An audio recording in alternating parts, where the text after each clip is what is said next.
Necromancy is a form of divination and dark magic that revolves around communicating with the deceased to predict the future, discover hidden knowledge, or manipulate the dead. The term itself derives from the Greek words nekros, dead, and manteia, prophecy. Historically, it has been viewed with a mixture of fear and fascination, often found to be associated with the darker aspects of the supernatural. At its core, necromancy involves rituals and ceremonies that are believed to summon the spirits of the dead. Practitioners of necromancy, known as necromancers, often engage in elaborate rites that may include the use of magic circles, incantations, and offerings to coax spirits into providing guidance or revealing secrets. This practice is distinct from merely honoring or remembering the dead. It is an active attempt to harness the deceased's experiences beyond the grave. Throughout history, various cultures have had their own forms of necromancy, though the practices and acceptability have varied. In ancient times, for instance, the Witch of Endor is a biblical figure said to have conjured the spirit of the prophet Samuel. In medieval Europe, necromancy was often lumped together with witchcraft and black magic, leading to its practitioners being persecuted. Today, while still considered fringe and controversial, necromancy persists in various forms across cultures, often intertwined with folk traditions and esoteric beliefs. It remains a topic of intrigue and, for some, an authentic spiritual practice or a symbolic way to deal with grief and mortality. Necromancy's portrayal in popular culture often emphasizes its more sensational aspects, depicting necromancers as dark or villainous figures who manipulate the dead for personal gain. This portrayal can be seen in numerous books, films, and video games, where necromancers are often antagonists or troubled heroes. Examples include the Harry Potter series, where the dark wizard Voldemort uses necromancy-like powers to achieve immortality, and video games like Diablo and the Elder Scrolls, where players can encounter or harness necromantic powers themselves. Beyond its cultural representations and practices, necromancy also prompts philosophical and ethical discussions. These discussions revolve around the morality of summoning the dead, considering the implications of disrupting the peace of the deceased and the potential consequences on the living. Philosophers and ethicists might explore questions about the autonomy of the dead and the rights of the living to interact with the afterlife in such a direct manner, if such a thing is even possible. Additionally, necromancy's relationship with other supernatural beliefs and practices, such as spiritism and mediumship, offers another layer of complexity. While necromancy traditionally involves more overt and coercive elements to control or summon spirits, spiritism and mediumship typically emphasize voluntary communication with the spirits for guidance, information, and healing. This distinction highlights the diverse ways humans have sought to understand and interact with the spiritual realm. The symbolic use of necromancy in literature and psychoanalysis provides insights into human psychology, particularly our attitudes toward death and the unknown.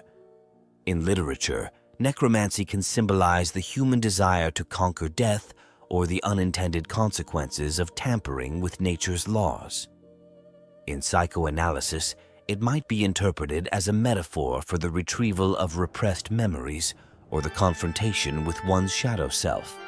Necromancers, those who practice necromancy, have been viewed through various lenses throughout history and across different cultures, ranging from wise sought-after sages, priests, to feared sorcerers and dark magicians. Let's look at the role of necromancers across different epochs and societies. Ancient civilizations.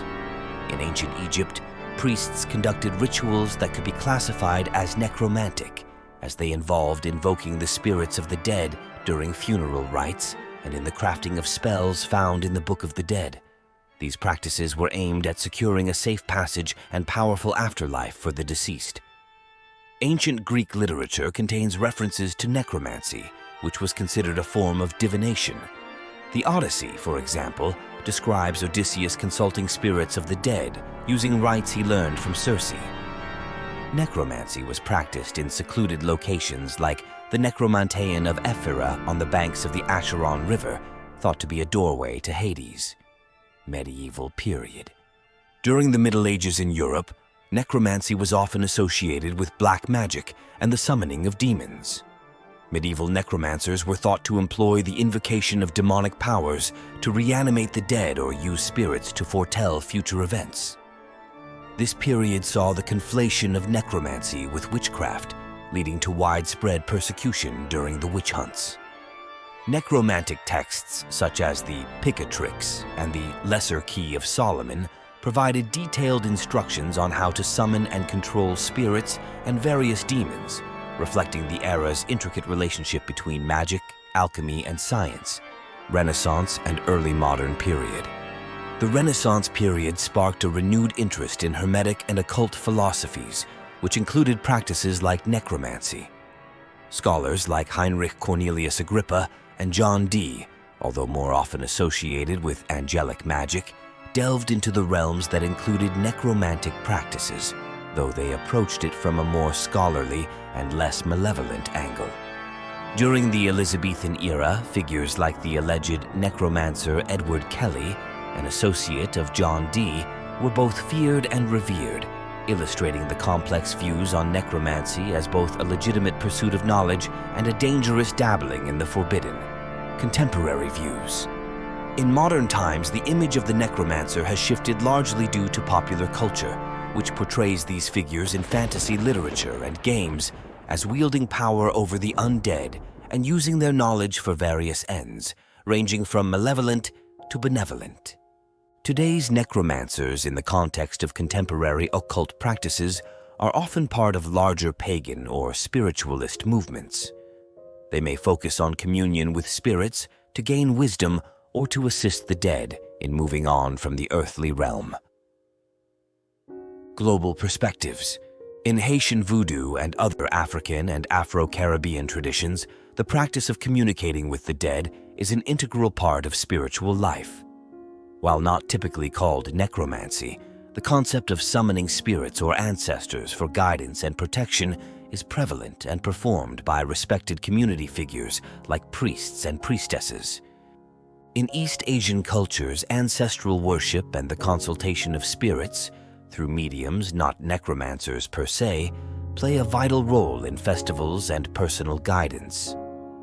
Throughout history, necromancers have been a symbol of the human quest for knowledge and power over nature, including life and death.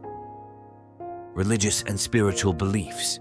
In Christianity, the reanimation of the dead is seen through the miraculous actions of figures such as Jesus, who is described in the New Testament as having brought Lazarus back to life, among other resurrection miracles. These events are typically seen not as necromancy, but as divine acts demonstrating power over life and death.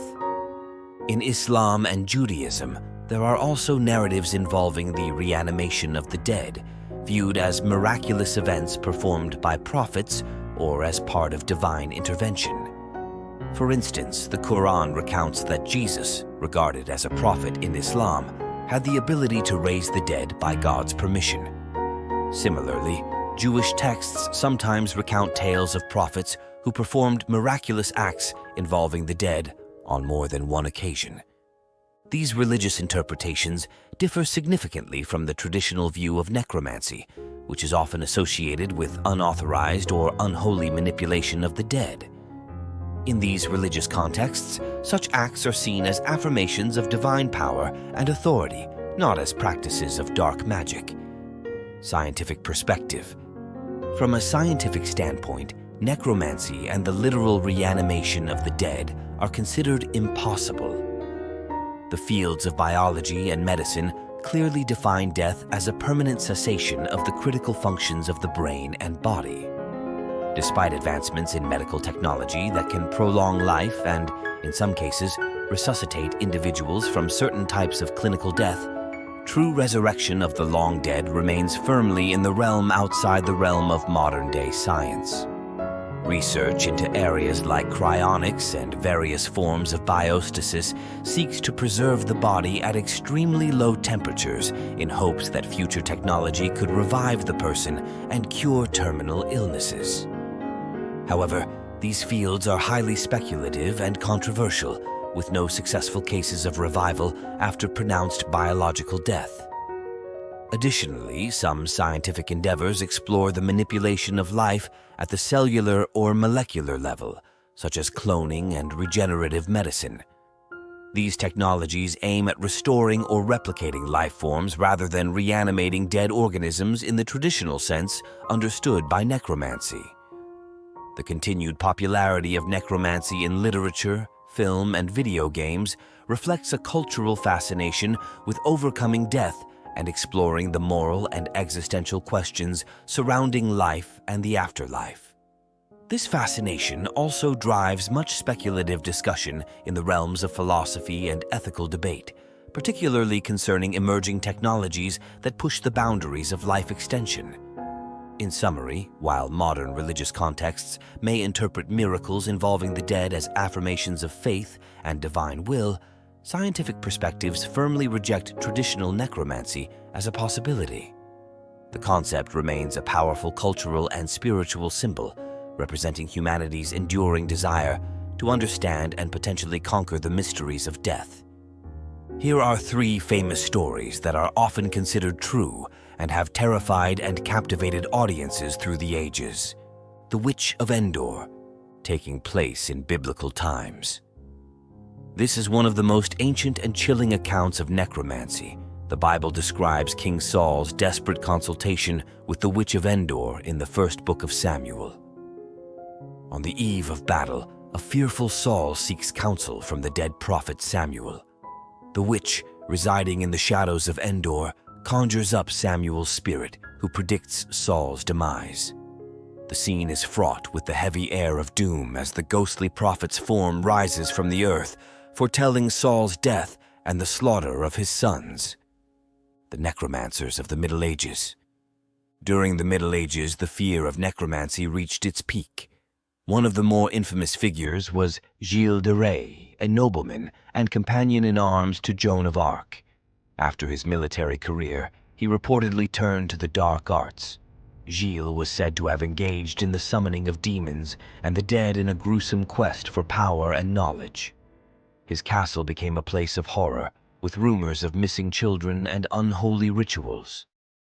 Gilles de Rais' story merges historical fact with legend, leaving behind a legacy marked by terror and accusations of necromancy that led to his eventual execution, the Corpse Bride of Nuremberg. In the 19th century, the tale of the Corpse Bride of Nuremberg took root in German folklore. According to legend, a young necromancer became obsessed with a beautiful but deceased woman. He exhumed her body and performed dark rituals to bring her back to life. The accounts detail eerie nights filled with forbidden incantations and the dead bride walking the cemeteries. After numerous rituals, the woman seemingly comes back to life, but not as the woman he once loved. Instead, she returns as a grotesque and malevolent entity, a shadow of her former self, driven by a dark and vengeful spirit.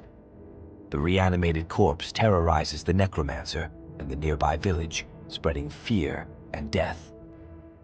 Realizing the horror he has unleashed, the necromancer struggles to reverse the spell. The story culminates in a final confrontation where he attempts to lay her to rest once more, eventually resulting in his own death.